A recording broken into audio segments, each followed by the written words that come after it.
Hey everybody, this is going to be a short and sweet podcast, but hopefully a thought-provoking one. There's been recent interest in a burgeoning corner of the opera world, operas written by composers that have LGBT themes or that contain at least one LGBT character. And because we're doing one of them, as one by Laura Kaminsky with librettists Mark Campbell and Kimberly Reed, I thought it might be good to give you a brief survey of some of the works that have appeared just over the last few years. I'm not going to count Berg's Lulu because it's been around since 1936. But it's important to note because one of Lulu's lovers is the Countess Geschwitz, a lesbian.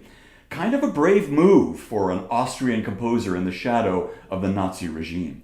But I want to take a brief look at contemporary works that have premiered since the turn of the 21st century.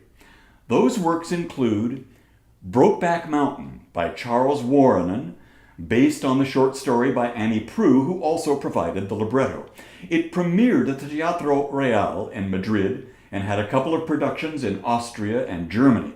It's finally coming back to the US under the auspices of New York City Opera, the company that originally commissioned it in 2008. Performances will be this coming year. Angels in America by composer Peter Ertfurst and librettist Mari Mezzai. This opera first appeared at the Théâtre du Châtelet in Paris in 2004 and is, of course, based on the play by Tony Kushner. Before Night Falls is an opera based on the memoirs of gay Cuban poet Reynaldo Arenas. By Jorge Martin and Dolores M. Koch, this opera was commissioned by the American Opera Project and premiered at Fort Worth Opera in 2010, where it got rave reviews.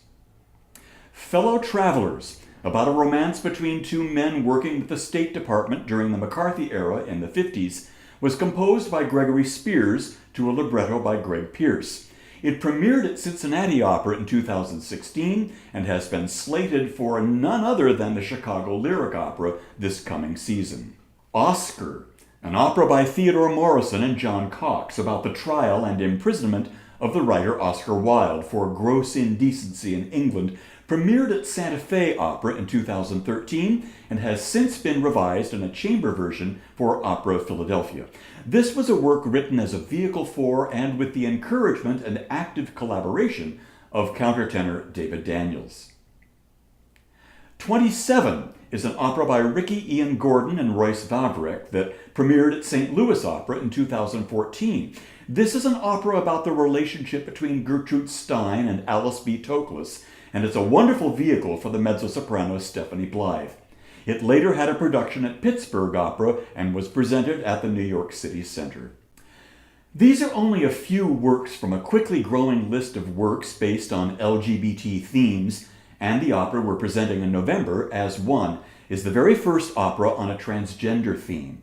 This could not be a more propitious time to present a piece that reflects transgender issues. Violence against that community in the United States is at an all-time high. A ban on transgender persons serving in the military, which had been rescinded, has been reinstated. And bathroom bills, like the one that ultimately failed in North Carolina, are being proposed throughout the country. There's a lot of misinformation and misunderstanding about the transgender person in the country. There are a lot of questions. Art, theater, and opera are in a great position to explore these issues, to help open up sensitive discussion. It can help people come to an understanding of what it is that a person in transition actually experiences, and it will help give our audiences language so that we can understand and empathize. Seriously consider coming to our production of As One in November. I know you'll enjoy it as well as get a lot out of it. I'm Nick Ravelis. I'll see you at the opera.